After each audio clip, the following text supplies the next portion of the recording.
everybody, and welcome to the Wrestling Archives podcast. I'm your co-host, Tim Hackman. And I'm Rich Sigwald. Happy New Year, everybody. We hope you had a very happy holiday season, and we hope you caught our first episode of 2024 with Invincible Vince Valor of Empire State Wrestling and some other various wrestling promotions in the upper New York, Buffalo area. Nice guy. We were happy to talk to him and hear a little bit about his history in the business and what all's going on with him. So we hope you catch that one. We also hope you check out our newly renamed, all of our socials, our Facebook, our Instagram, our X, our ko-fi.com with the Wrestling Archives, our brand new name.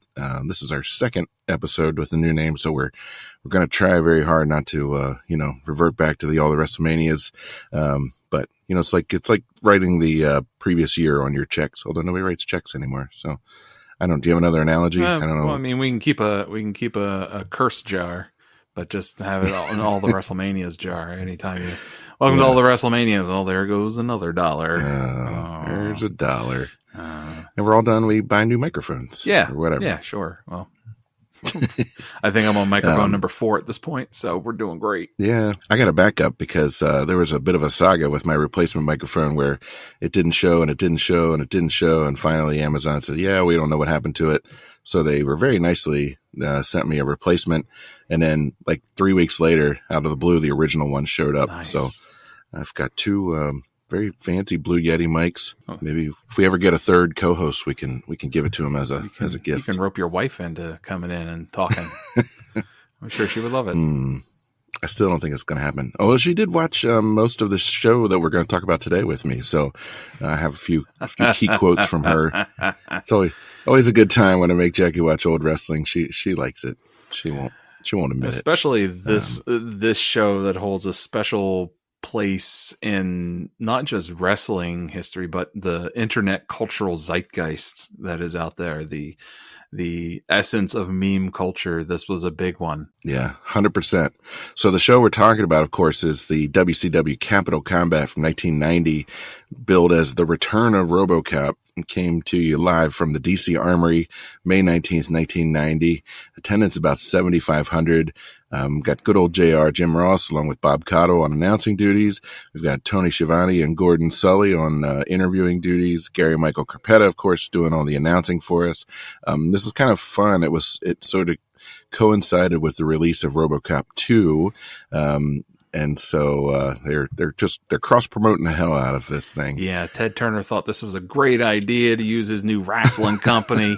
This is their third pay-per-view, and thought this was the time. They've secured the market share to be a viable opportunity to advertise. And I guess Orion Pictures, who put out RoboCop 2, needed the help from a WCW wrestling pay-per-view to spread the word of the RoboCop sequel coming out. I will say that this show pretty much has an all-star lineup for announcing. It does. Fantastic.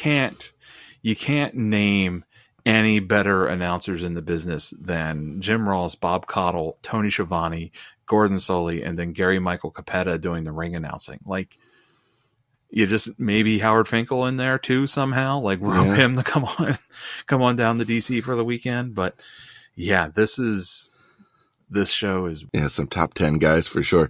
I don't know. I'm sort of a fan of RoboCop 2. It gets sort of maligned. It didn't do very well at the box office, if I remember correctly. Written by Frank Miller of comic book fame. Yeah, it was going to be his like kind of big entree into movies, and that didn't really go as planned. It didn't quite kill the franchise because they brought it back with RoboCop 3, albeit without Peter Weller. And then that one pretty much killed the franchise. Especially, I think it was the family-friendly rating on that one and the flying RoboCop that pretty much did it. Yeah, there's actual debate about who was RoboCop at Capital Combat. Sting has gone on the record saying that was Peter Weller dressed as RoboCop, and Jim Cornette is on the record saying no. There was no freaking way that was Peter Weller coming to the DC Armory for 7,500 people dressed as RoboCop to do that. I'm not sure if it matters. I'm sure if you tried to email Peter Weller and ask, he's going to ignore your email. Or if you tweet at him or whatever, X at him. Is it X at him now? Or yeah, I think you X at him. He was just here. He was on campus like this semester. I could have asked him. Should have asked him. Apparently, there's a bunch of people on campus who know him, and he has come around a couple of times now for various. He's a history professor now, and he's got a PhD, and he seems to be fairly legit. I think he teaches for Columbia, maybe, or NYU, one of those places. Well, you have your mission. Yeah. Next time that's going to be rolling through. Excuse me, sir. Were you at Capital Combat 90, the Return of RoboCop? Were you RoboCop at that? Do you want to come on our podcast and talk about it? What if we could break that story? What if we could be the definitive, the source, and we're like cited in Wikipedia, and like I don't know. Maybe this is why we exist. We would have made it. We would have made it. Yeah, we exist so that we can finally get a primary source confirmation of who was RoboCop at Capital Combat 90, the Return of RoboCop. I'm just gonna say that his chin looks right. If you look at the RoboCop, there's nothing that like stands out as like that's definitely not Peter Weller's chin, right? That's trying to prove a negative, so you can't really do that. But it's funny you say that I've seen multiple blog posts that use that exact same argument that it has to be Peter Weller because look at that chin. Look at that chin. And his lips, too. He's got sort of like almost like Cubibo lips. Yeah, like they can't make prosthetics to do that. Like, I don't know. We're getting ahead of ourselves. We should probably talk about the rest of the card before we just jump right to RoboCop. But it is definitely a highlight. And you've probably seen it on the internet. I've had multiple friends send that to me over the years. But like, hey, if wrestling is fake, how about this? And then it's RoboCop coming out. Yeah. RoboCop comes from, I don't know how they have RoboCop there. RoboCop's from the future, isn't he? Like that's, but not that far in the future. Yeah. I don't know. This is one of those baffling moments you shake your head at in professional wrestling. There's a few of those on this card. So let's maybe get right to it. You have anything else on the background of this one before we get to the card? I mean, I mentioned that this was WCW's third pay-per-view. They had moved Wrestle War from being their May pay-per-view to being in February, and then decided to sub it in with this one. There was a printing error on the tickets that said that the show started at 8:00.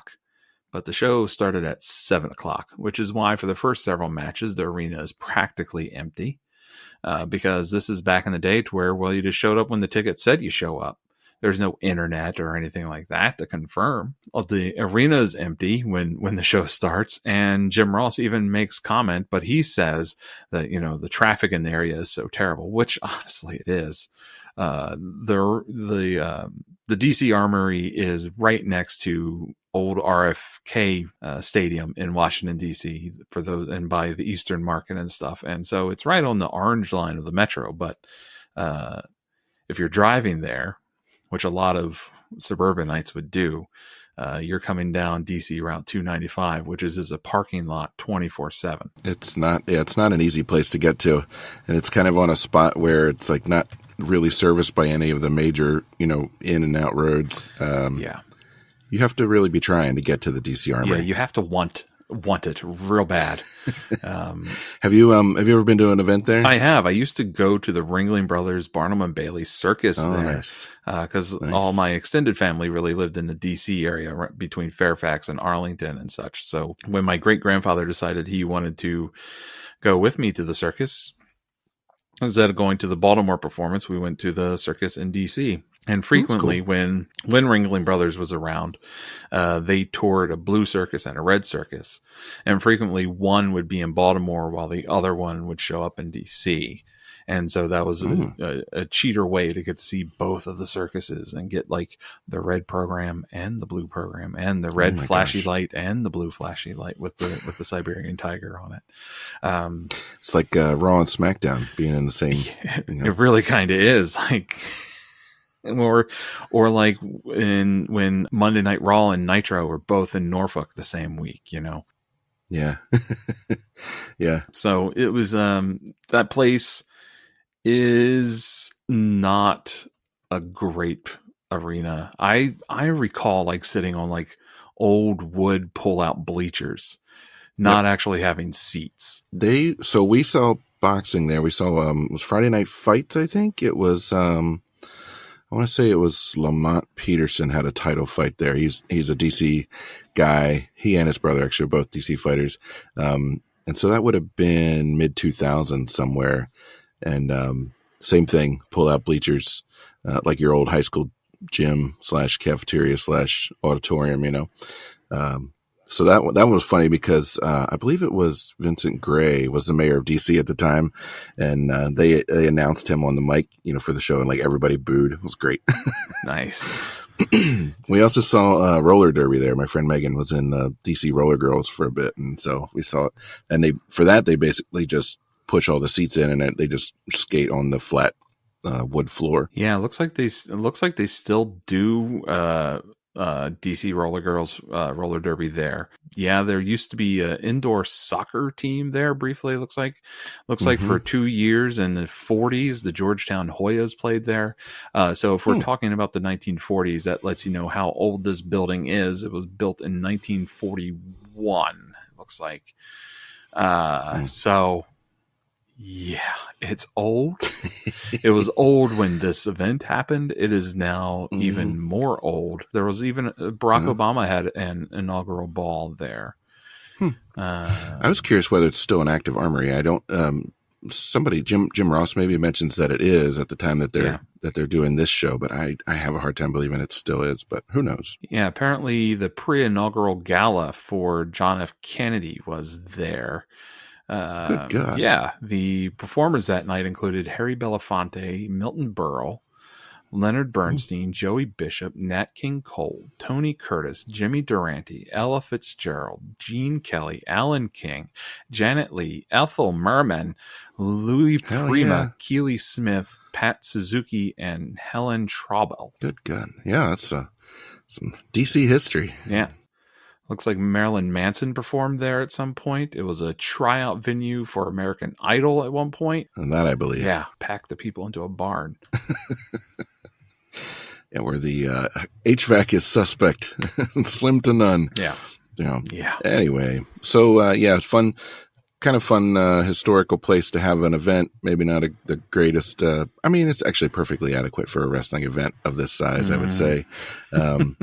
I guess we'll find out. The first up on the card is a 6-man thing. Bam Bam Bigelow, Cactus Jack, and Kevin Sullivan on one side. What a combo. They're there with Oliver Humperdinck representing them as manager versus the Road Warriors and Norman, who is billed as coming from the state hospital, which made me laugh. Accurate. Norman is also Bastion Booger. Yeah, later, he becomes right? Bastion Booger later. I think he also becomes the Friar Tuck or whatever his name was. That was like the mute Friar wrestler guy for a very brief time before he became Bastion Booger. Mike Shaw is his real name. Yeah, talented guy. Yeah, so right before this match, there's a bunch of musicians dressed in revolutionary garb, and they play the national anthem, but they don't actually allow them to come all the way out.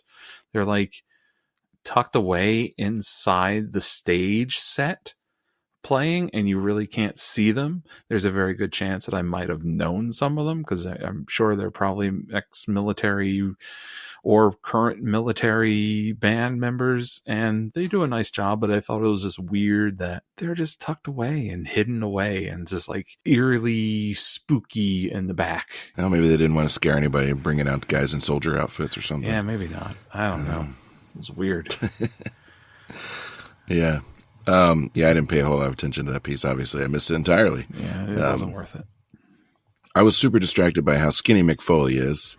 First off, yeah, he's just like a tiny baby Mick Foley. Animal starts off with Mick to start, and then we get Hawk versus Bam Bam, and Sullivan tags in. There is a stiff ass clothesline from one of the, good God, from one of the Road Warriors on Sullivan, right? I think I didn't even write that part down, but I thought he was going to take his head off. I'm always distracted by Kevin Sullivan's like bulbous body and incredibly narrow legs. I don't know. Like, I know that's older Kevin Sullivan, but that's pretty much the only Kevin Sullivan I know is the guy with the bulbous body and like narrow legs. Kind of looks like the what's his name? That one monster from Monsters Inc. that was voiced by Billy Crystal. Yeah. Which is that, Sully, or is that the other one? I think it's the other one. Mike. Yeah. The green one. Yeah, the green one. He is a weird shaped dude. Yeah. No wonder people really thought he was the devil. Like, look at him. So he was married to woman Nancy Benoit at this point. Yeah. At this point, yeah, which I had no idea. That's a thing I learned. So one of the announcers says, now we've got a pajama-clad Norman versus the slightly deranged Cactus Jack, which is a pretty nice descriptor. Yeah. Bam Bam's kind of like brand new here, right? Like, he's new to the scene at this point, and he's kind of relegated to the side in this match, though. Yeah. So it's kind of sad. Yeah. And then it's like, I don't think I'd ever seen Oliver Humperdinck before. I feel like he's been on a WrestleMania or something that we watched. Maybe. Because he's a weird looking dude, and I kind of like, oh yeah, I remember him. But yeah, he doesn't usually do a whole lot. The concept of multiple people using the name Oliver Humperdinck. Why are they picking that name? Like, I understand that he was a composer. That's the original Oliver Humperdinck. He wrote an opera called Hansel and Gretel, which is fairly famous. But then there's the crooner that took up the name Oliver Humperdinck, and now a wrestling manager as well.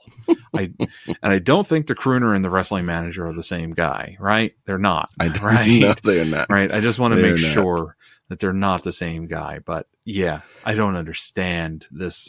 This Oliver Humperdinck is John J. Sutton. Came out of Jim Crockett, Florida Championship, and then later WWF. Weird. Yeah, he's a weird looking dude. He looks like I don't know what he looks like. He looks like a half-assed Dr. John a little bit. Yeah, he's got a big old beard though, so whatever. Bigelow and Hawk on two gigantic slabs of meat, like slap into each other for a bit, and they take turns tossing poor Mick around like a rag doll. Felt a little bit bad for him. He gets torn up in this match. He doesn't seem to mind. No. He's young and spry, and all his joints are still in the right place, so he's doing all right. And then there's a big leaping clothesline from Hawk on Sullivan for the pin and the win there. That one kind of just sort of breezes past, and it's not a whole lot to recommend it. It's a little over 9.5 minutes long. But next up, we've got this kid that, I don't know, he just came and went, and nobody ever heard from him again. Mean Mark Callis, with Teddy Long as his manager, facing off against Johnny Ace. Later, of course, John Laurinaitis of WWF, backstage executive and all kinds of shenanigans. Longer career behind the scenes than in the ring, I think. And Mark Callis is, of course, Mark Calloway, a.k.a. The Undertaker.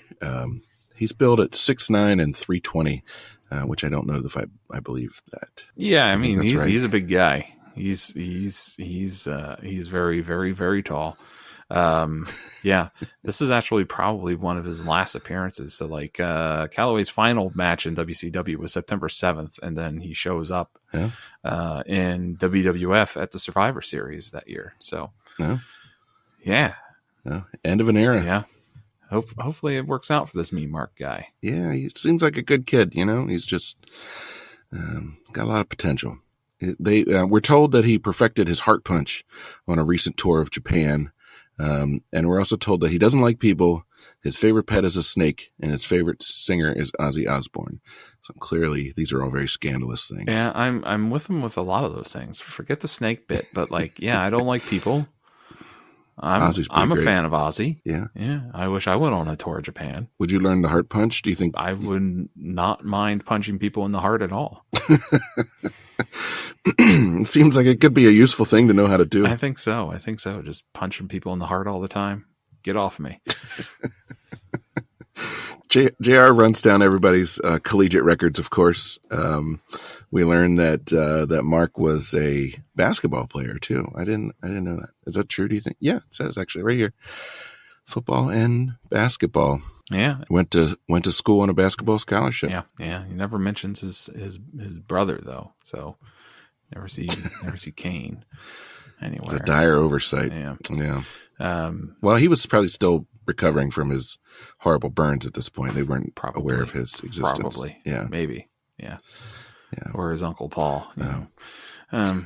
I mean, we shouldn't sneeze at the fact that Johnny Ace, who is his opponent here, is John Laurinaitis. Mm-hmm. We've seen on a WrestleMania. He's a big time WWE backstage figure for a very long time. I think he might be retired now from WWE, but he got caught up in the last Vince scandal, I believe. Yeah, the paying the ladies not there. to talk about hooking up with Vince and stuff like that. Yeah. I do think it's funny that there's memes out there pointing out that Vince McMahon paid more money to keep those women quiet than he did for WCW. But anyways, yeah, we saw him in an NWA show, I think. Maybe it was one of the clashes or one of those, because it looks like he was with them from 86 to 90. Yeah.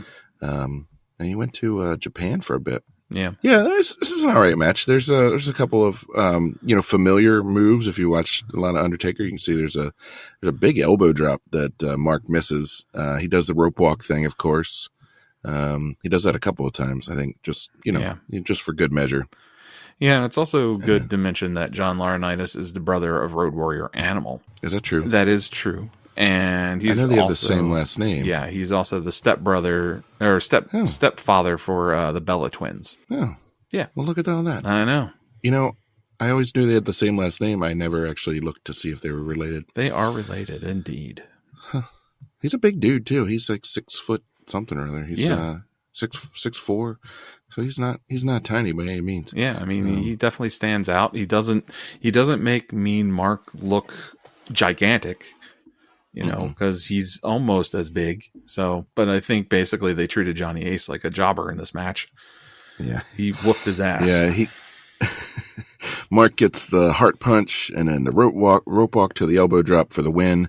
And the only time it's used on this show, they do the slam-o-meter on the finish. That's right. They do it and then they never do it again. It's like a cheesy thing, and we're told that the slam, I guess the elbow drop, registered an 8.2 on a scale of 10, which is it's a very scientific system. Yeah, and I guarantee that David Crockett, who I think was working for WCW at this point, was in the booth going, "No, that doesn't look good. Don't do it again. Let's forget that thing ever existed. Don't do that." Well, because it's funny, they're like, well, let's go to the slam-o-meter, and then it kind of takes it a few seconds to register. So everybody's just kind of sitting there waiting, what are we waiting for? Oh yeah, the slam-o-meter. Yeah, forget. And then it totally doesn't coordinate, and it looks bad. It doesn't it's not like the needle jumps when the slam happens or anything like that. It's just it's almost equal to you see back in the old days of dance competitions, and the guy just does the thing with his arm to show how excited the applause-o-meter kind of thing. It's as scientific as that. Yeah. There's no bias to it whatsoever. It's very empirical. Mm-hmm. Yeah, 100%. Totally. There's a couple of interview things. Gordon Sully's backstage. They're looking for RoboCop. There's metal grinding noises, like somebody's running an angle grinder in the back. I assume they're polishing them up. There's no way that's in the back. It looks way too nice to be the DC Armory back there. And it doesn't look that nice. But it had to be filmed ahead of time elsewhere in a studio or something with all the smoke and the lights. And it just... There's no way that's the DC Armory. And the footage is cutting in and out with static because of RoboCop and computers or something. I don't know. It was 1990. People didn't understand anything. RoboCop clearly gives off electromagnetic pulses. He's a danger to himself and others. Yes. He couldn't fly. He couldn't take him in an airplane because they would shut the systems down. Right. He has to walk everywhere. He's too heavy to be in a car. That's why he got wings in the third RoboCop.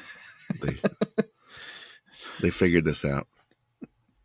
Shivani interviews the Rock and Roll Express. They're going to take the tag championship for the 5th time, they tell us.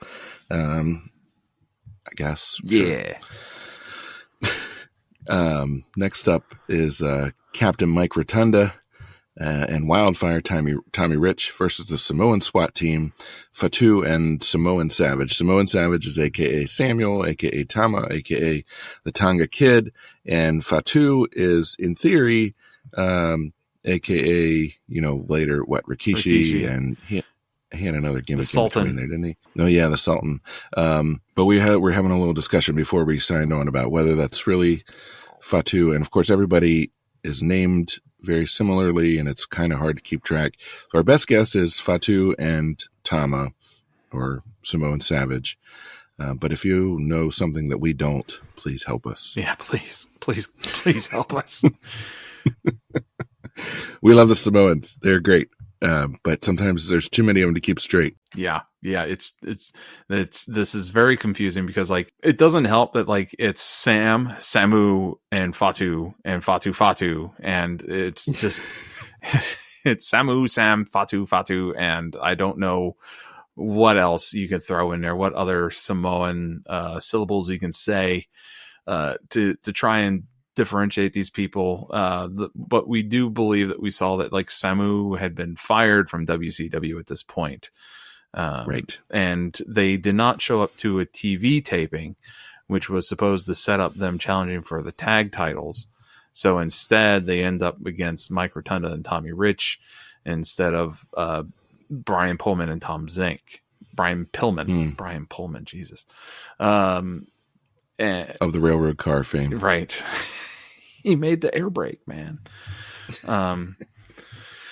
Whew, boy. Yeah, they gave me a venti peppermint mocha latte at Starbucks today, so I'm a little out and jittery jumpy. Let's go, let's do this kind of thing. So all right, let's just take a deep breath. We'll be all right. We'll get through this. So as they rang the bell, I just thought of that quote from one of the Naked Gun movies where he's like, you like watching boxing, Lieutenant Drebin? He's like, all I know is never bet on the white guy. So that's what we got here. Yeah, this match is hard hitting. And this is the match where you can tell that there is little to no ventilation in the DC Armory because everybody is sweating so badly in this match.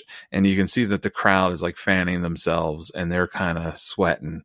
And it is just close and uncomfortable. And now the auditorium is getting close to being full because people are showing up. It's close to 8 o'clock now, as opposed to 7 o'clock that when the show actually started. So it's getting hot. It's getting sweaty. It's getting close. This event, I guarantee, does not smell good.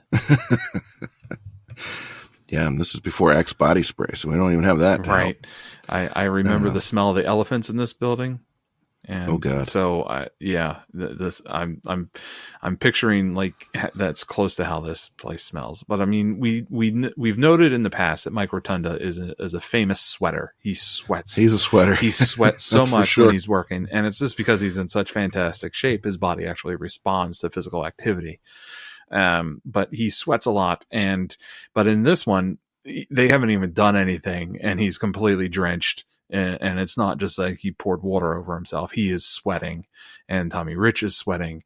Both of the Samoans are sweating, and it is, it's gross. It's pretty gross. There's some long heat on Rotunda to kind of get this thing going. I like watching the Samoans work. They always really bring it. And he eventually gets a hot tag to old Tommy Rich there, who does his best. He manages to get a sleeper on one of the Samoans while the ref is distracted by Mike. But of course, then the other Samoan comes off the top with a big hammer to get the win. Yeah. All I know is never bet on the white guy. Rotunda is so solid in the fundamentals. His arm drags, he's so good. His arm bars, his takedowns, his bumps, they're all so smooth and quick and clean. They look real. It's so good. And this is a weird match because both teams are heels. They're both bad guys. They're both cheating. It's kind of hilarious. Jim Ross lets us know that Mike Rotunda was a finalist in the punt kick pass competition at one point. And I feel like he's told us that before, maybe. Yeah, he has. He definitely has. I think he told us that during that Ric Steiner match. But yeah. Cottle and Jim Ross both keep referring to the Samoan SWAT team as savages, and Cottle sounds uncomfortable doing it and always hesitates. And I was thinking maybe he was just having second thoughts about referring to these dudes as savages, especially since they're not even really from Samoa at this point. They're like from Tampa and Allentown, PA. But maybe it's just because he's not sure who it is now at this point. I'm thinking that's maybe. actually his hesitation. And he's like, I don't know if that's actually the Samoan Savage or the Tonga Kid or whatever. I don't know who that is in the ring. Yeah. But both teams just look fantastic in this match. I loved it. Yeah, it's a fun match. They really go at it, which we've come to expect again from all these guys. And Tommy Rich, we haven't seen as much of. We've seen him in a few NWA shows here and there, but he's pretty good. He's solid. Yeah. He's a kind of a big dude. He works sort of fast. Mike Rotunda, I will put on my like underrated Mount Rushmore whenever we get around to making it. Absolutely. Anything about this one before we move on? Good stuff. Not really. I mean, it was an excellent tag match. I liked the finish where Tommy has the sleever hold on Fatu, and then the other Fatu clubs him in the back from the top rope and gets the pin off of that. That was it's a pretty sweet finish. This was probably one of my favorite matches on this card. Yeah, Tony interviews the Steiners next, and they are not really good at talking. It's not good. They are rambling. They are all over the place. The only line I was able to really decipher out of it was, "We came to Washington, D.C. to suplex you on your head." Truth in advertising, ladies and gentlemen. And that's yeah. This is way before Steiner math, so we don't even get those kind of. Steiner math is a brilliant promo. We announced some sweepstakes winners who look very nice, maybe a little bit confused about what's going on. Yeah. And then we announce our guest ring announcer, Missy Hyatt, the First Lady of Wrestling, accompanied by world-renowned hairstylist Jay Tapper, who will do the barbering of the loser for the next match. Missy Hyatt's voice is god-awful. Yeah. Like, it is nails on chalkboard. We're watching this, and Jackie says, she said, does she know her voice sounds like that? Like, I don't know if she does. It's not good. It is like high pitch. It is nasally, and it's screamy. It always sounds like she's kind of screaming. It's not good. No. So we have to listen to her introduce Precious Paul Ellering on one corner versus Teddy Long. These are both manager guys, of course. This is a hair versus hair match. Paul Ellering, though, is like a legit, apparently, NCAA champion. Yeah. He's in tremendous shape. Like, yes. I kept looking up. I'm like, wait, this is the Road Warriors manager guy, right? Like, I never. He's also wrestled with them. I never realized he was such a stud. Like, yeah, it's such a weird, serious. Yeah, it's such a weird combo thing. Like, he mostly is their manager, but he does occasionally wrestle with them, and it's, I don't know, it's strange. It's a strange relationship. And I remember when the Road Warriors initially came over to WWF, and then they didn't have Paul Ellering with them, but I wasn't really familiar with who the hell Paul Ellering was. And then they did that one, we watched that show where they're announced, and now Paul Ellering is now with the Road Warriors, and we're just like, okay, great.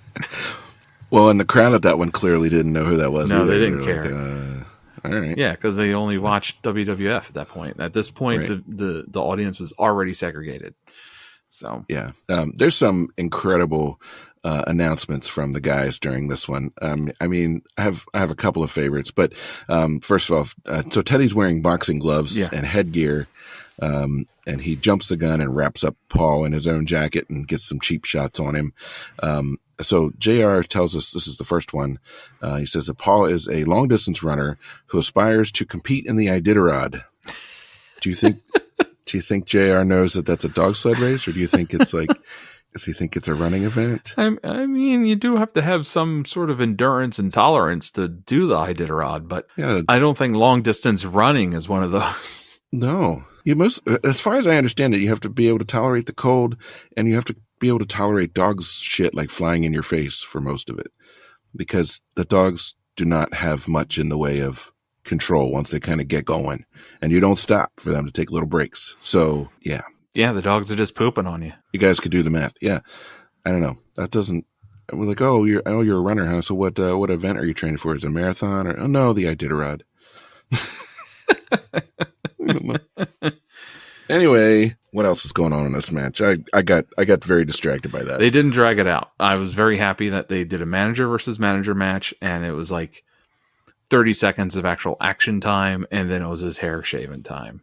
Right? Ellering lands a right hand, I think, that drops Teddy, and Teddy is just like passed out asleep on the ring, and he gets part of his haircut. And you honestly can't even tell that they actually cut his hair. No. I always think of him as bald anyway, so this is probably a better look for him. Yeah, because, I mean, Playa, he comes down and tells you that you got to fight The Undertaker. He's bald at that point. That's right. That's right. I appreciated that Mean Mark Callis was managed by Teddy Long earlier. Yeah. I'm like, this is connecting all the pieces in my brain. This is great. Paul figures out, he gets the boxing glove off of Teddy and realizes that it's loaded. And so he lays him out with the glove and knocks him out. The guy does a pretty good job with the shaving. That's a problem sometimes when people get all sweaty, but he's clearly knows what he's doing. He goes right to it.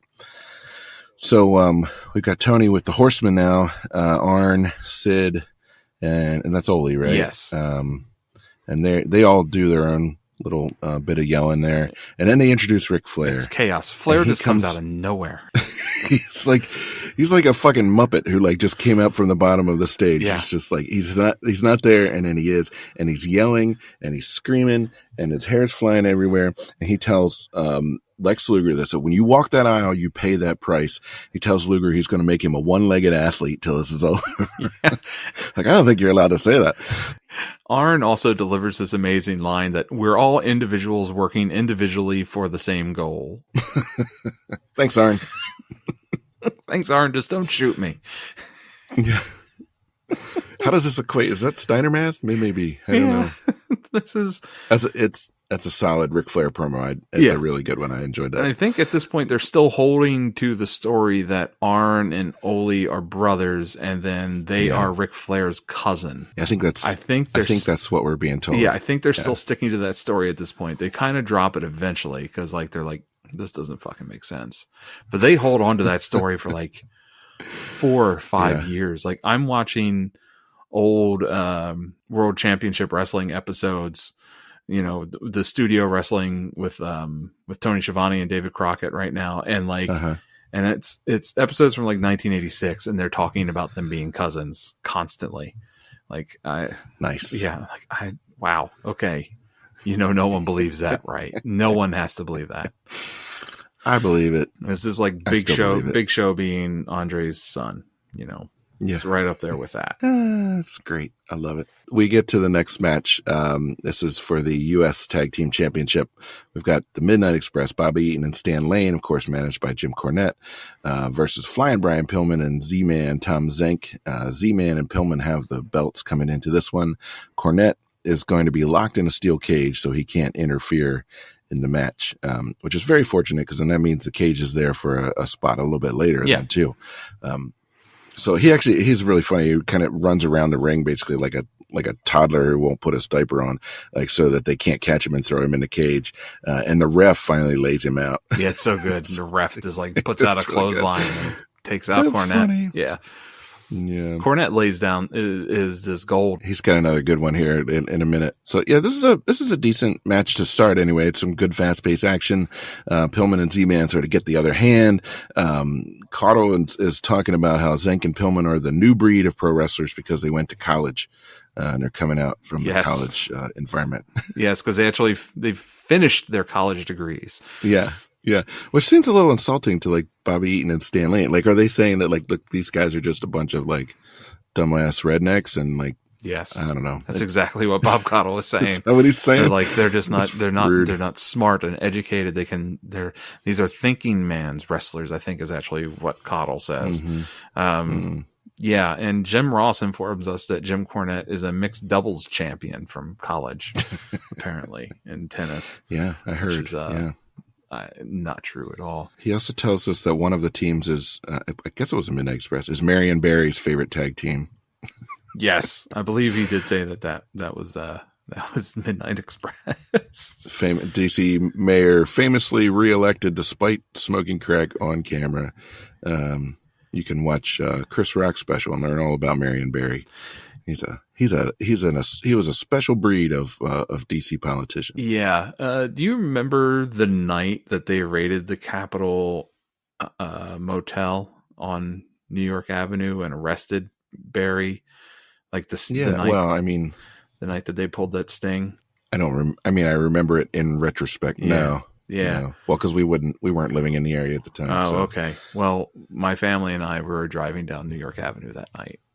We were Oh, yeah. right past the the hotel as like it was being raided by DC cops and FBI and stuff to take Marion Barry down for selling and doing crack with a prostitute. Yeah. Leave the man alone. I know. Anyways, back to the wrestling. But it's good to know that he has a favorite tag team. Yeah. Had. Mr. Barry is no longer with us. I should add him to our in memoriam section for later. Probably. Yeah, I just put down how impressive Brian Pillman and Bobby Eaton are in this match. They just run away with this match whenever they're together. And Bobby Eaton's doing that flying leg drop off the top rope. That's just so brutal and nasty. And I don't know how he's not paralyzed by it every single time that he does it. Pillman is so fast, and he's Macho Man-esque, honestly. He looks like the reincarnation of Macho Man in this match, especially with how fast he gets to the top rope to do things. Like, he jumps from the mat to the top turnbuckle and spins to face the correct direction, all in one fluid motion. Just whoop, and he's up there. And it's just incredible athleticism out of everybody in this match, but especially Brian Pillman and Bobby Eaton. I will watch Bobby Eaton every day and every night. Yeah, no, they're both. Pillman is super fluid, and just kind of a smaller guy, but also sort of like a total package. Like, clearly, well trained, very adept, very athletic. A lot of fun to watch. Really enjoyed it. Tom Zank's all right. We've seen him in WrestleMania. He was with Tito Santana. He was in the Can-Am Connection for a bit. He's one of those Minnesota guys. He came out with the Road Warriors and who else? The Barbarian. Yeah. And, those guys that came out of all the bar bouncers that yeah, exactly. For a wrestler. So Midnight hits the rocket launcher finisher, but Zank manages to kick out, and he has the opportunity to make the tag. There was a perfect shot for a hot tag there, but he stays in. Bobby crouches himself on the corner, and then while the ref is distracted, Stan kicks the Z-Man in the back, and Bobby gets the cradle for the win, and they take the tag team championship. And Cornette just appears at ringside, which makes me think maybe that cage isn't as locked as it is purported to be. So yeah, that was a fun match. It was good stuff. Yeah. Fast pace, very, very talented folks. Yeah, my only gripe is, again, WWE, I wish you would buy the rights to use the actual theme song that the Midnight Express used, just because I'm tired of listening to this cheap version of it that you guys pipe in over top of it during these old events that we watch on the old network here, because it sucks. Just it can't be that expensive to get the rights to the song The Chase from the movie Midnight Express at this point. It cannot cost you more than 1/10 of a penny per play. Just get it. Just do it. Do we need to crowdfund this? Is that what's going on? Possibly. So Gordon Sully is in the back. That's not really the back again. He's got some more static and footage of RoboCop. RoboCop's here. He's here. It's very exciting. I'm very excited. We're going to introduce Sting. And then why? So Sting's, I'm not sure actually. Just cause he's there. So it's kind of like, who was it? Was it Ibsen or one of those playwrights said if you show a gun in the first act, it has to go off by the end of the fifth, right? So if you show Sting, you're going to have him do something before the end of the show. But we know Sting is hurt at this point, right? That's the whole deal is that Sting is hurt. I don't know.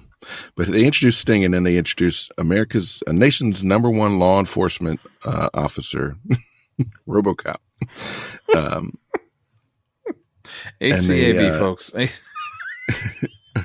RoboCop. ACAB does not include RoboCop, okay? But while RoboCop is there, Ole and Arn and Sid attack Sting and throw him in that cage that we know is obviously very secure. And it's the timing is perfect. They get locked in a shoddy looking cage just as America's number one law enforcement robotic officer comes right down the ring, right to the ring. He goes, he bends the obviously not at all cardboard bars, and then he pulls the obviously not at all rigged door off the cage. so that he can rescue Sting, and the bad guys run off because he's RoboCop. And presumably he's got that pistol in his leg. And that thing is shoot them. not to be fucked with. Yeah. The Four Horsemen. There's also one other very big detail here is that the Horsemen never lock the cage.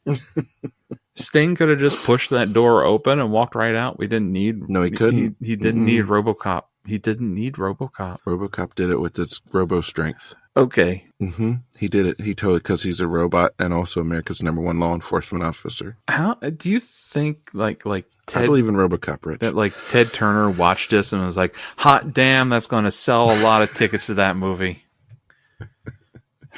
I have no idea what anyone who was involved in this was thinking, to be honest. Damn, that's a genius move. This is the best thing we've ever put on TV. This is it. Why? You know what I I think they didn't think was that in the not too distant future, like within the same decade, there's going to be technology that will allow anyone to watch this footage over and over and over again at their heart's content, and make fun of it in anonymous and hilarious ways. Yeah. That didn't enter their minds, clearly. No. Do you think Jim Ross still thinks about this at night, trying to go to sleep? Yeah. And he's runs down some of his biggest regrets. Yeah. Bob Caudle, I think Bob Caudle's still alive. So I think when Caudle does go, that's going to be his parting words is something about I should have never talked about RoboCop or something. Shouldn't have done the RoboCop spot. They should have canceled the RoboCop spot. I'm so glad they did it. Would we even have watched this show if it hadn't been for that? Probably not. Yeah, probably not. Probably not. So it did get us to watch it in the future and probably give some sort of royalty check to the WWE. Orion? And Orion Pictures, which I think has been purchased 3 times now at this point. So I'm sure. Yeah. I think they're part of Universal now, I think possibly. So Orion was the shit back in the day. They put out all the good movies. Yeah. Them and Touchstone, man. Anyway, well, I'm glad that we got to see that. I think I'm a big RoboCop fan. The remake a few years ago was garbage. I didn't like that at all. I forgot they did a remake, so that'll let you know. You're lucky. Yeah. You're lucky. I'm still mad about it. So I don't know. If you guys watch this one and have thoughts about whether or not that's Peter Weller in there, shoot us an email. Find us on the socials. The jury is out as to whether that's Peter Weller. And at this point, it's 33 years ago. Is there a chance that Peter Weller even remembers? So I feel like you would remember that. So I remember that time I rescued Sting from a fake cage in the DC Armory. There's another reason why this spot doesn't work. Sting is bigger than RoboCop. I know he doesn't. Yeah. I know Sting doesn't have the robot powers. But Sting is a solid 4 to 5 inches taller than RoboCop, 3 to 4 inches broader. He looked like he could actually fight RoboCop and maybe win as long as RoboCop didn't pull out that hip gun. Yeah. So RoboCop doesn't have the advantage here of being shot from below the way he is in the movies. He's shot and framed specifically to make him look very large and intimidating. Yeah. Yeah. I don't know. You know what would made this spot perfect is if RoboCop had come out and shot one of the Horsemen in the dick. Just top it all off. That would have just been chef's kiss. Just so perfect. Anyway. So Junkyard Dog is back. He's talking to Tony. Yeah. He's back. He's looking good. He's looking for the Four Horsemen. He's looking for Mean Mark. He's looking for anybody else who wants to step into the dog pound with him. And Cornette comes out and talks shit to him. This promo is hilarious. Yes, it's really funny. He's like, "Where have you been while we were doing X, Y, and Z? Where have you been while this is happening?" And JYD responds by giving a street address that Cornette does a double take, and he realizes that's my mom's address. And exit stage left, no, stage right. Exit stage right for those two. And Caudle is laughing his ass off through the whole thing. Sorry, it was Cottle. I said Tony. Yeah. Cottle's on the play-by-play. Tony Schiavone's interviewing Junkyard Dog, but okay. But Bob Cottle on play-by-play is laughing the entire time. Schiavone is trying to hide his snickers. It's so good because like Junkyard Dog also before all that even delivers an amazing line of saying that playtime is over, player. Every dog needs a bone, and I've found a bone. He does a lot of rhyming. Like we love his promos. Yeah, he's good. They don't need to make sense. They're just art. No. They're art. It's all how you deliver them. The only thing we're missing here is grab them cakes. Grab them cakes. Yeah. Yeah, that was a lot of fun. The next match is another gimmick match. This is the Rock and Roll Express, Ricky and Robert, of course, versus the Fabulous Freebirds, which is Jimmy Garvin and Michael Hayes. It's a corporal punishment match, which, if you don't know what that means, and that's okay because this is not a thing. The announcers don't even know what it means. No, it's dumb as hell. It means that everybody in the match gets a whip that they can use as they see fit, basically. And it's like the kind with like the multiple, lashes coming out. Like it's not a cat o' nine tails because they're not like knotted on the ends. It's just a bunch of leather straps taped together. But they have them taped together so that the straps can't fly out and actually hurt anybody. It's just one big like leather thong, basically. Like it's dumb and cheap. Yeah, and this match lasts forever. Yes. And I'm bored. There's a beautiful Freebird suck chant that happens like almost immediately. They do kind of suck. Ricky Morton's hair is even more baffling. Yeah. Spiky and then mullet long flowing in the back. I don't know how you do that. It's kind of impressive, but also just like it's glorious. What is going on with your head? Jim Ross and Bob Cottle reminisce about their child abuse past. Like they just get like, I remember when my father would take me out behind the woodshed. Like you sound like you liked that. And it's weird that the straps are kept in their actual corners. So it's not like they had to fight their way to get to the straps. Like they're not in like a neutral corner.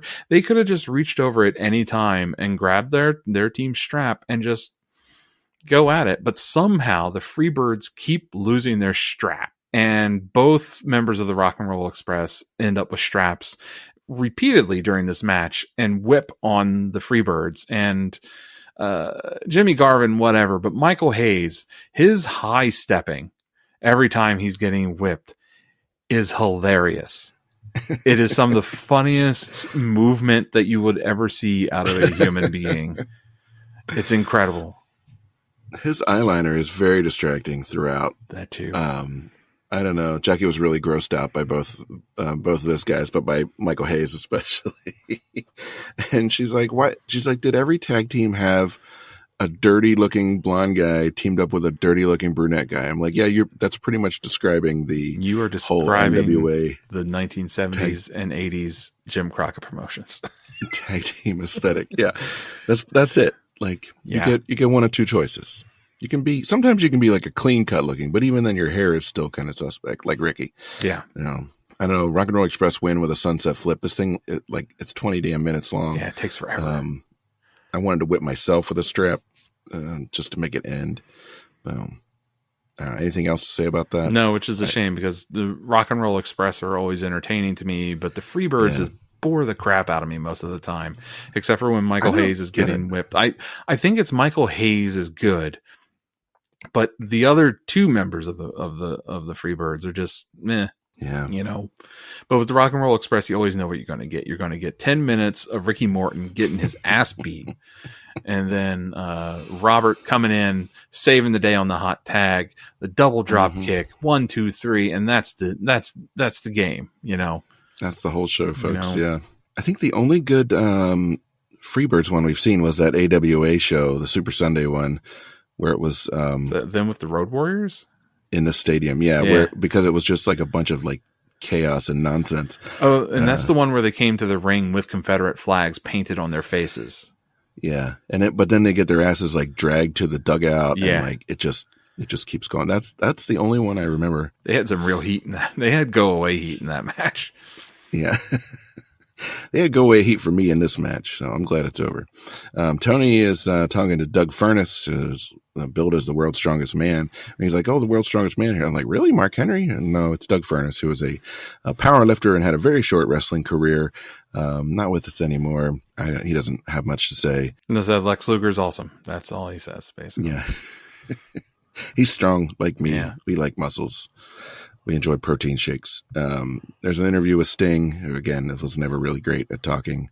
I'm trying to think of somebody whose voice matches their look less than Sting. I've always thought that. Yeah. Like he looks like cool, and then he starts talking. You're like, oh, He's not cool.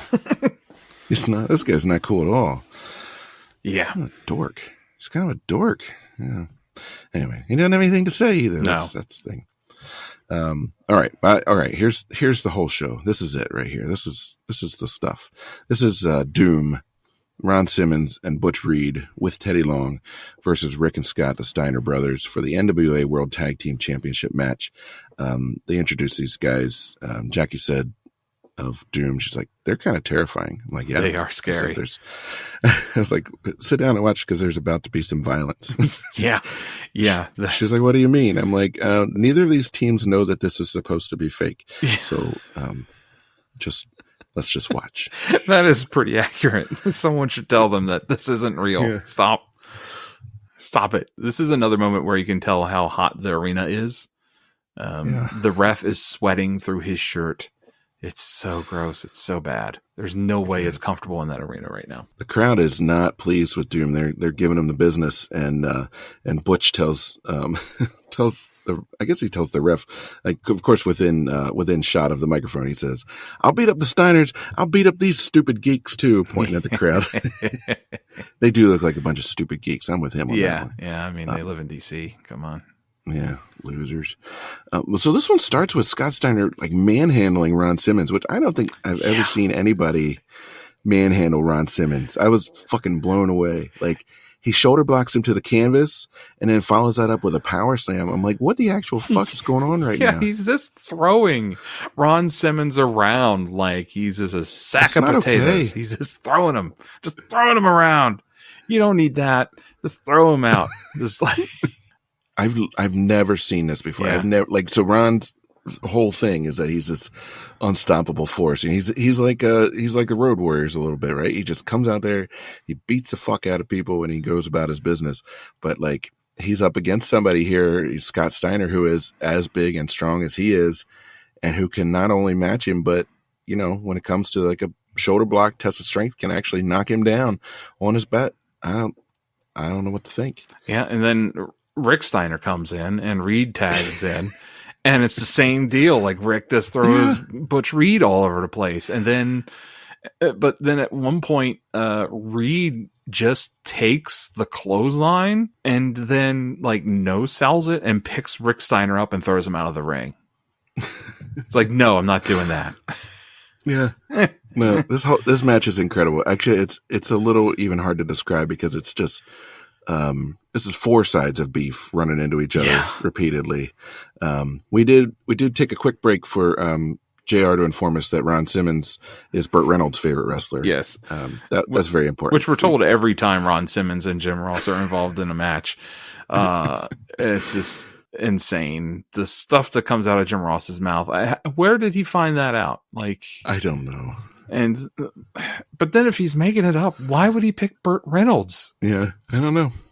You know, and this match though, everything is a power move. Mm-hmm. The ref is just letting things happen. There's closed fists. They're punching. Everything is stiff and just uncomfortably mean. They trade pile drivers. Ron Simmons calls a fan an old man.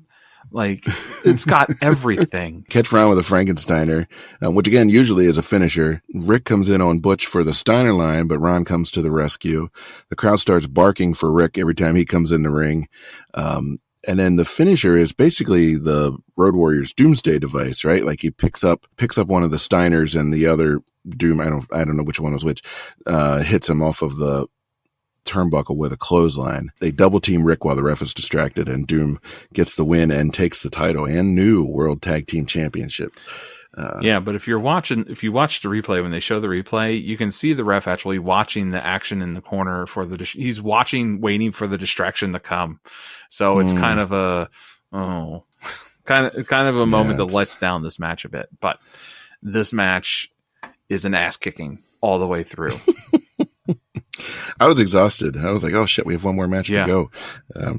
But fortunately we get right to it. I don't think there's any other interviews in between. No, there's here. nothing. We just roll. They bring the cage back down. Ric Flair is introduced with Woman. That is, like I said, that's Nancy Sullivan, I guess, at the moment. Yeah. Later, Nancy Benoit versus Lex Luger. Lex Luger. Superman. There's RoboCop and Superman on this show. Oh, man. The show does have everything. It's a steel cage match for the NWA World Heavyweight Championship. There's some shenanigans at the beginning with Woman being allowed inside the cage, which is definitely not kosher. And the ref wants to check her gloves for foreign objects, but Flair keeps getting in the way. And eventually he does find something in her glove and pockets it. And the crowd chants, throw her out, but they just ring the bell. It's like, the crowd's like, throw her out. I'm like, well, she tried to sneak in this mace or whatever it was. We're just going to get started here. Yeah. Yeah, that was a pretty good spot though. Luger insisting on Woman to get patted down as well. That's pretty funny. Fun. The steel cage looks like it's made of aluminum foil. It is rickety. It is wobbling all over the place. So it doesn't just go around the ring. So if you're thinking of like old classic blue cage that like the WWF used for years and years, that just went to the edge of the ring, that's not what this is. This is a cage that actually encapsulates some of the outside of the ring area as well. So it's more like a Hell in a Cell without a roof to describe the cage. But the cage is rickety AF. It is not going to survive the night probably. And Luger supposedly just came from the hospital. He came directly from the hospital for this match, according to the storylines. He looks to be doing pretty damn good for just being in the hospital, honestly. Yeah, he picks Flair up over his head twice in a row, like he's nothing, like he's a child playing airplane, whatever, on the playground. And he's selling the knee kind of off and on. Rick is going back to the knee, good heel stuff. We used to have guinea pigs, and the cages that we have for the guinea pigs were more sturdy than this thing. Yeah.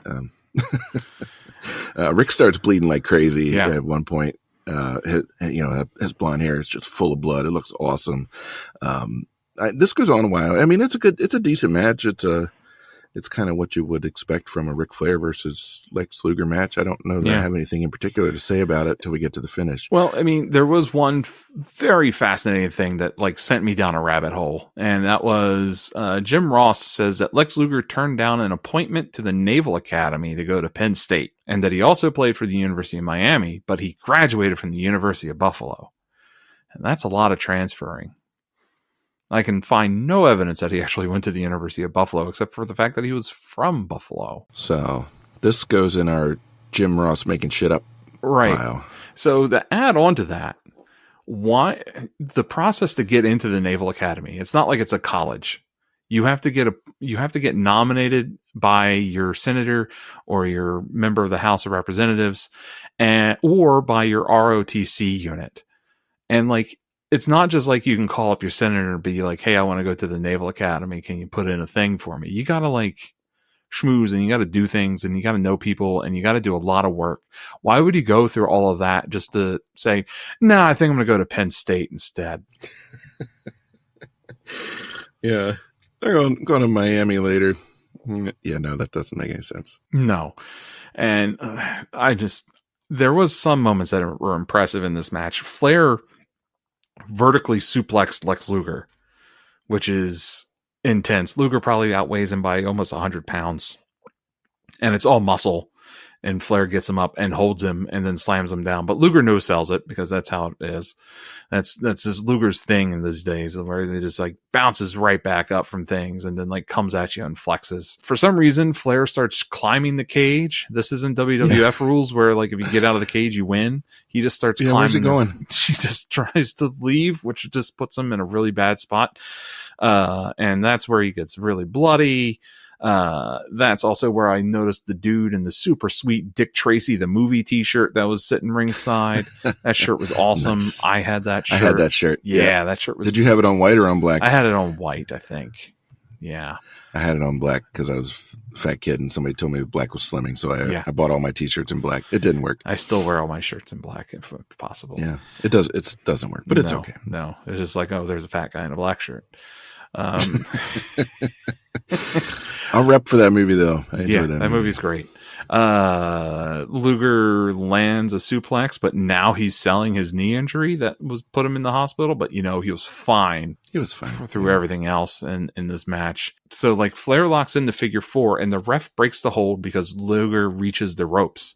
So I guess there's rules in a cage match. I don't understand. Apparently, I don't know. It was weird to me. And then that's when Sid, Arn, and Ole come down and they start observing. And Luger, they're beating the hell out of Luger. And now Sting comes down and starts fighting off the Horsemen. And now El Gigante shows up in his spacesuit and chases off the Horsemen. This match. The ending of this match is absolutely bonkers. Yeah, it's a little crazy. The announcers are saying that somehow the Horsemen got to the guy that controls the cage, and they convinced him to pull it up so they could slip underneath. And Barry Windham is there, despite the fact that he wasn't there earlier with them. Maybe he was caught in that DC traffic. I don't know. Maybe his tickets had to start at 8 as well or something. Yeah. This is El Gigante's first WCW appearance, actually. It is. And it's a weird one. It's a weird time to roll him out, and he just looks massive. And Jim Ross starts screaming that he wants to be patched into the cage guy. The cage guy doesn't have a headset. Like, come on. No. What the fuck? And then Wyndham and Arn rough up Luger, and Flair throws the ref out of the ring, which looked like a pretty nasty bump. And this entire time, all I can think of is, where's RoboCop? We know he's there. We know he's Sting's friend. Why isn't RoboCop coming down and fighting? This is the moment. Yeah. Maybe because RoboCop's That's where we really need you. Flair and the guys come up the aisle, and Flair gives an absolutely unhinged interview. He's got blood all over his face and hair, and his eyes are huge, and he's yelling, "Look at it! Look at us! Look at it!" And he's pointing to the belt. And he's saying, "This is the 10 pounds of gold. This is a championship. This is mine. You will never take this."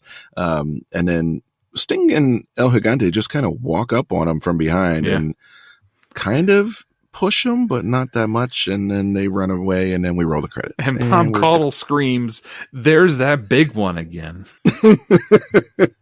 Big what, Bob? Let's not. That big one. Yeah, Ric Flair is terrifying in that promo. Oh, Jesus. Oh, what a show. Out of control. What a show.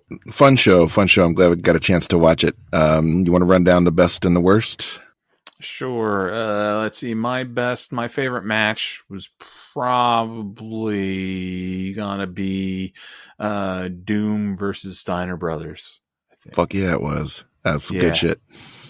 I'd watch that 10 times and twice on Sunday. Yeah, the Steiners are just so mean, and so are so was Doom, man. Jesus, these guys they just hurt each other. It's insane how everybody walked away from that match. Everybody in that match is terrifying. I don't like it. The worst match for me, I'm going to say the Freebirds versus the Rock and Roll Express, which was disappointing because I do love the Rock and Roll Express. I love Ricky Morton's hair. I love him getting the shit beat out of him for 10 minutes before the hot tag. But the Freebirds, I don't get it. I didn't get the gimmick with the straps.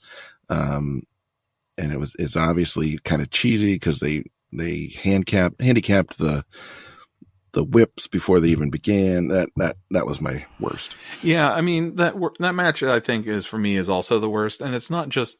I mean, the action was fine, it runs long, but I think just the confusion of the production of not knowing what that match was, because Jim Ross and Bob Caudle were totally talking expecting okay, the Freebirds and the Rock and Roll Express are going to come in, they're going to get strapped together like a double dog collar match or something like that, and then it doesn't happen. And they're like, oh, I guess they don't get strapped together. The ref's not strapping them in. Oh, I see. There's whips in each corner. Like they didn't even bother telling the announcers the rules of the damn match. So why should I care about the match? Kayfabe the announcers right out of their shoes. Yeah. If I had an oh shit moment, I would say it's probably Scott Steiner manhandling Ron Simmons in their first exchange or two in that match. Again, I'm still kind of blown away by that. I can't really believe I watched that happen. Yeah, that's insane. I mean, that's definitely up there for me. I still think my oh shit moment is the whole RoboCop thing. You can't. It's the elephant in the room. You can't ignore that. There's no story to it. There's nothing. There's no real explanation as to why RoboCop is there, except for RoboCop's maybe here. RoboCop's here, and here's Sting. He's walking out to the ring for no reason. Absolutely no reason. There's no story behind why Sting is walking out. There's no Sting's coming out for an interview or anything like that. It's just here's Sting, and Sting's walking out waving to everybody like he's running for office, and then the Horsemen jump him and throw him into clearly a rubber cage. Yeah, it's clearly a fake cage. They don't even lock it, and then RoboCop comes rolling down. RoboCop looks unimpressive because RoboCop is smaller than Sting. It looks like he's made of plastic too. Obviously, there's no way he's walking. If someone wore that much metal, they're not moving. So, I think it's just that whole situation is a giant oh shit moment, and then they just move on as if it was no big deal that fucking RoboCop showed up at a wrestling event. If RoboCop, how do you not act like that's a bigger deal? This is well, now we have Junkyard Dog, and okay. That was RoboCop, ladies and gentlemen. Well, that just happened. Right. Yeah. Right. So I think that's my oh shit moment. There's a media critic. I don't know if it was Marshall McLuhan. I don't think it's Marshall McLuhan. It's a different one. And it's an older one. So it's I'm going to say it's from the 70s, and he's writing about the news and the way that the news transitions from one story to the next. And they said that the key sort of thing in the news is, and now this, because it's just here's a succession of things that are happening. They're not related. And so there's no transitions, right? It's and now this, and now this. And that's the way RoboCop feels. And now RoboCop is here, and now he's not. And Junkyard Dog is here. Right. Because you can't, how does the news function? You can't just be talking about there was a murder on First Street, the 7-Eleven on 20th Street was robbed, and the local sports team just won the championship. How do you go? And here's a water skiing squirrel. Right. So it definitely feels very disjointed. It feels out of place. There's still a lot of Jim Crockett promotion stuff hanging around, even though it's been over a year, because almost every match on this card is a tag match. Mm-hmm. And obviously Ric Flair, Four Horsemen, all that kind of stuff, all the classic NWA Jim Crockett promotion stuff is there, but fucking RoboCop too. Yes. I can't imagine. I feel like this would be, if Jim Crockett was watching this would be his Roman Reigns, Cody Rhodes throwing your cell phone across the room moment. He probably shot his television. I can't imagine that he would be happy seeing his product relegated to whoring itself to advertise RoboCop. I could understand if they were just this Capital Combat 90 brought to you by RoboCop 2 in theaters in June. That's fine. That's normal. That's actual cross promotion that completely just breaks the product and it breaks reality. And it just, And everybody yells at Vince McMahon for testifying that it's sports entertainment during, like, WCW fucking brought RoboCop in. Yeah, they should have just played that clip at the trial or whatever. Just if it wasn't fake then, right? Then RoboCop's real. Everything is real. Like, I don't know. I just.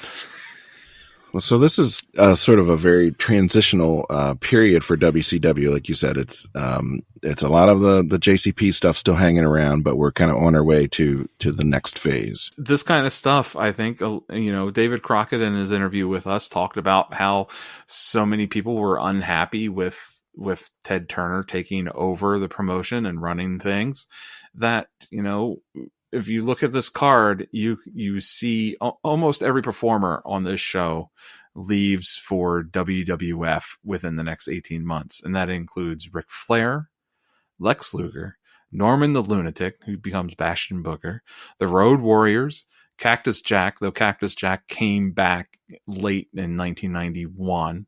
Bam Bam Bigelow. Mean Mark goes off to be, some guy named The Undertaker. Johnny Ace leaves. John Laurinaitis, as we see when he's dressed as Brother Love at that one WrestleMania. Mike Rotunda, he goes off and becomes IRS. Stan Lane leaves just because he doesn't even go to WWF, but he just like, I'm not doing this anymore. The Steiner brothers go off to WWF. The Samoan SWAT team go off to become the Head Shrinkers at WWF. The Rock and Roll Express leave. They show up briefly in WWF, but they also end up working in Smoky Mountain Wrestling. Butch Reed leaves. Tommy Rich leaves. Sid Vicious leaves. El Gigante. He hasn't even had a real match yet at this point, and he just this is stupid, and rolls out too. It's very much not looking good. And Tony Schiavone leaves for a brief period of time, a little bit later than 18 months, to show up in WWF. The only person on the show that doesn't show up in WWF, I think, is Sting and RoboCop. That's that's it. No. Even in a little bit more time than 18 months, Michael P.S. Hayes from Freebirds retires and shows up as Doc Hendricks over in WWF. So WCW has a nearly complete turnover of its entire staff not long after this show.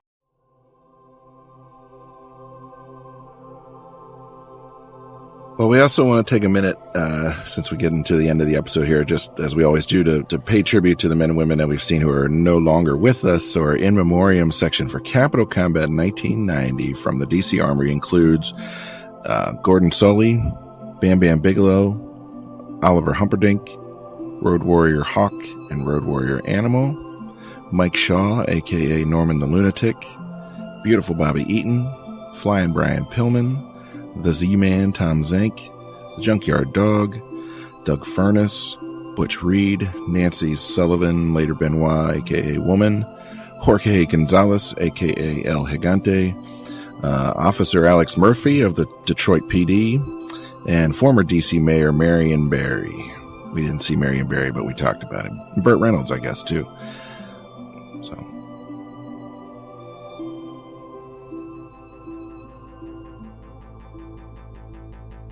All right. Well, that's our show for today. We appreciate you listening. As always, you can find us on all the socials, Facebook, Instagram, X. Look for the Wrestling Archives. You can find us at thewrestlingarchives.com. If you want to drop us the cost of a cup of coffee and help support the show, it's ko-fi.com/thewrestlingarchives. We have a TeePublic site. Search for Wrestling Archives. You can find our t-shirts and other merch there with our very cool new logo that Rich created for us.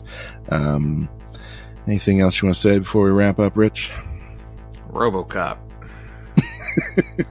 Also, they market this show as the return of RoboCop. RoboCop Right. had not shown up in WCW before that. So He's returning to the film. It's RoboCop 2. I guess. Fuck. I don't know. We'll send him to Jim Cornette's mom's address. So. All right, everybody.